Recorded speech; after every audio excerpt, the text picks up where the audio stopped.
ഇവിടെ നടന്നതെല്ലാം എല്ലാവർക്കും അറിയാമായിരുന്നു എന്ന് പറഞ്ഞാൽ അറിയേണ്ടവർക്കെല്ലാം അറിയാമായിരുന്നു. മാധ്യമപ്രവർത്തകർക്ക് അറിയാമായിരുന്നു.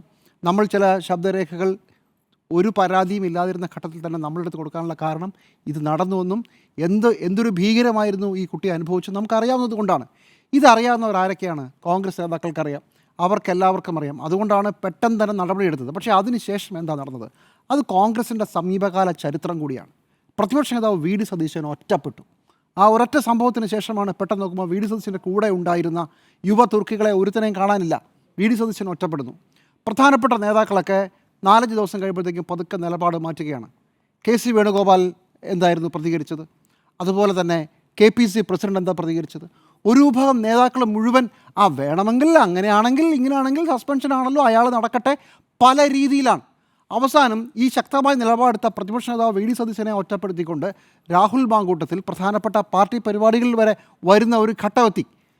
കോൺഗ്രസിലെ മറ്റ് നേതാക്കളെല്ലാവരും എന്ന് ഞാൻ പറയില്ല, പക്ഷേ ഒരു വിഭാഗം നേതാക്കൾ, വളരെ ശക്തമായ നേതാക്കൾ, അതായത് ഡൽഹിയിലടക്കം പിടിയുള്ള, ഡൽഹിയിൽ നടക്കമുള്ള നേതാക്കൾ മൗനമായ ഒരു പിന്തുണ കൊടുത്തുകൊണ്ടായിരിക്കില്ലേ രാഹുൽ മാങ്കൂട്ടത്തെ സജീവമായി തിരിച്ചു വന്നത്.